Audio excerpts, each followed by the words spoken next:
Bonsoir.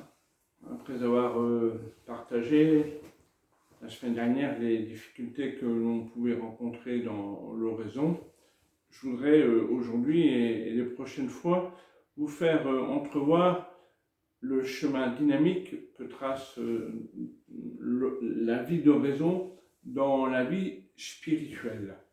Et on peut parler à ce titre de croissance spirituelle.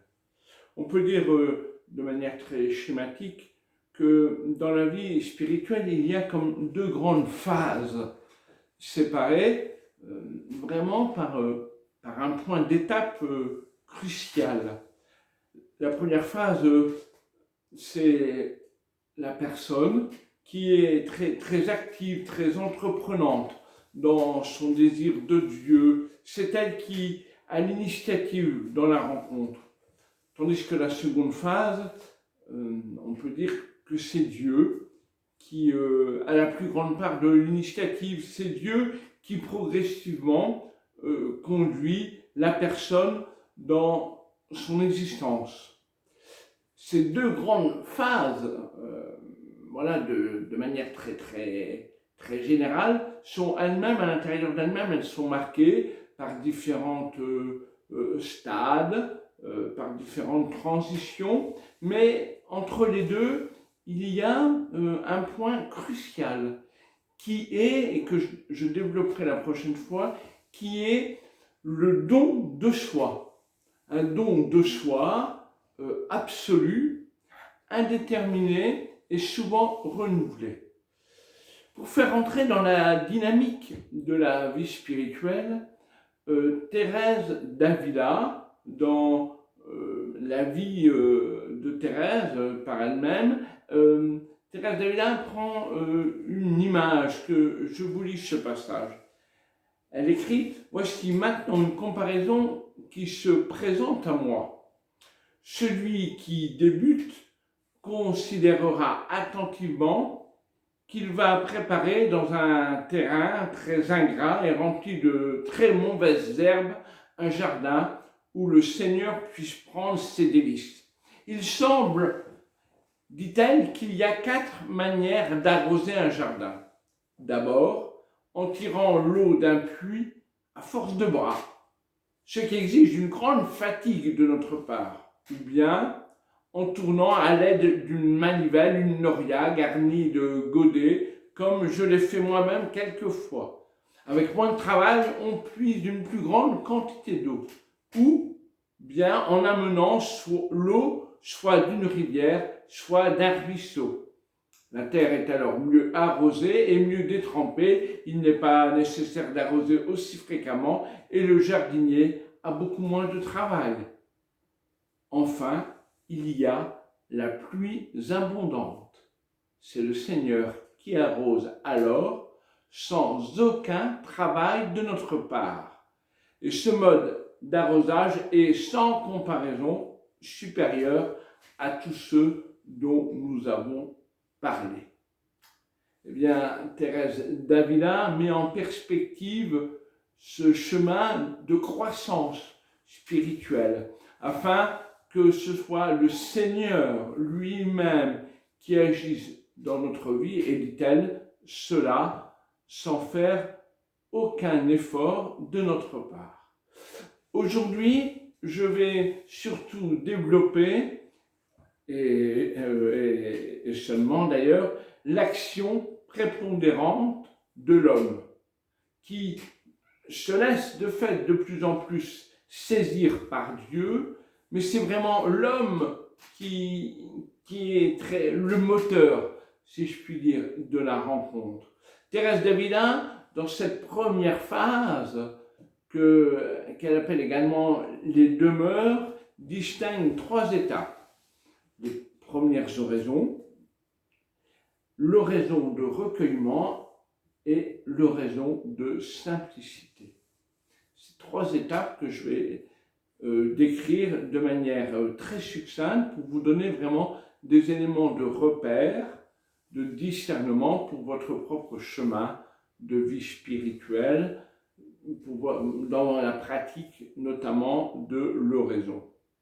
Et tout d'abord, les premières oraisons. Nous l'avons déjà dit au début de notre parcours, il est essentiel de nourrir la prière. Les lectures spirituelles sont tout à fait recommandées pour cela, et particulièrement, déjà, je vous l'ai dit, la lecture de l'Évangile. Il s'agit alors de trouver la lecture qui provoque la réflexion, stimule les émotions et conduite à Dieu. Si courte soit-elle, la lecture est très utile pour se recueillir. La lecture spirituelle est dite méditer quand elle n'hésite pas à s'interrompre pour réfléchir devant Dieu, exprimer ses sentiments, s'entretenir avec lui. La méditation consiste alors à utiliser notre raison. Thérèse d'Avila parle de l'entendement, c'est-à-dire notre faculté à raisonner, à analyser, afin de mieux comprendre, de mieux percevoir le mystère de Dieu, le mystère du Christ. Si Thérèse d'Avila a fait l'éloge de la méditation, elle s'inquiète cependant de ceux qui demeurent toujours dans l'activité intellectuelle et n'entrent pas dans l'échange intime avec Dieu. Elle écrit « L'important n'est pas de penser beaucoup, mais d'aimer beaucoup ». Ainsi, la lecture est un moyen pour aider à entrer dans ce contact avec Dieu qu'est la prière. Cette lecture méditée facilite ainsi l'oraison de recueillement. Et c'est ça, la deuxième étape qu'elle définit ainsi. On appelle oraison de recueillement parce que l'âme y recueille toutes ses puissances,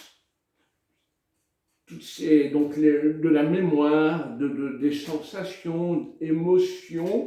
Elle recueille toutes ses facultés d'intelligence, de volonté et rentre au-dedans d'elle-même avec Dieu. Ce recueillement des sens et des puissances et des facultés est volontaire. Il y a un exercice, une volonté de se recueillir. Si le premier mouvement du recueillement est de s'isoler des choses extérieures, le deuxième est de se porter au cœur de l'âme, lieu de la présence de Dieu. Ainsi, après une courte préparation, adaptée à l'inspiration du moment, aux ressources du moment, l'âme s'établit dans la présence de Dieu, un repos calme, intérieur, voilà, qui est sans cesse comme renouvelé. Et Thérèse d'Avila a écrit à ce sujet, au sujet de l'oraison de recueillement, n'allons pas nous fatiguer à poursuivre toujours des considérations, faisons taire le raisonnement et demeurons près du Sauveur. Mais dit-elle, il faut faire attention à ne pas s'abandonner dans une inactivité paresseuse. Elle écrit, il faut veiller à alimenter notre prière. Il est bon de se servir du raisonnement pendant quelques instants, mais ensuite, faisons taire le raisonnement. C'est l'oraison de recueillement qui nous amène à cette troisième étape qu'elle nomme l'oraison de simplicité.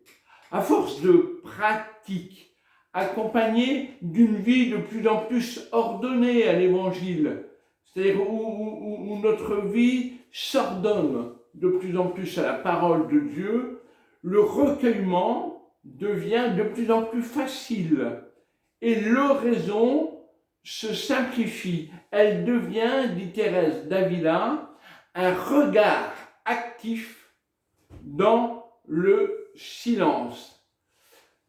On sait parler facilement à Dieu, on lui demande de plus en plus rapidement, tout devient plus facile.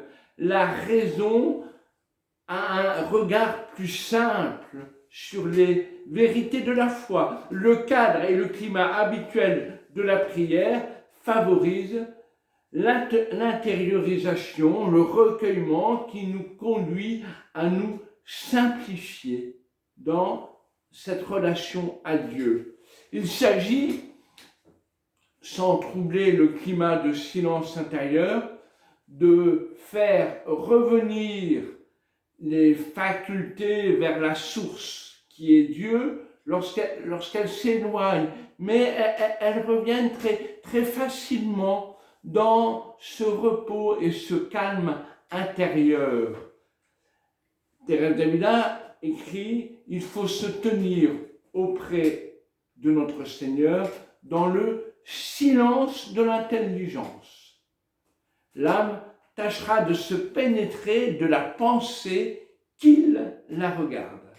Elle lui tiendra compagnie. » Dans ces premières demeures du chemin, nous prenons conscience de notre part active dans la capacité à nous recueillir, à nous disposer, à nous remettre à Dieu. Il n'en demeure que la grâce de Dieu se dissimule tout en étant très présente. Et nous sentons son action qui conduit justement à ce recueillement, à cette simplification de nous accorder, de demeurer dans la présence de Dieu. Cette dimension encore active de la personne est aussi une invitation renouvelée à prier l'Esprit Saint pour qu'il conduise notre prière, pour qu'il nous guide sur le chemin. Et pour terminer, cette citation de Sainte Thérèse, cette fois-ci de Lisieux, quand nous l'aurons suffisamment appelé, qu'est-ce qu'il va faire, le bon Dieu? Il va venir, il descendra et il nous portera. L'ascenseur, ce sont vos bras, ô Jésus. Et elle finit, le bon Dieu m'a prise et il m'a posée là. À la semaine prochaine.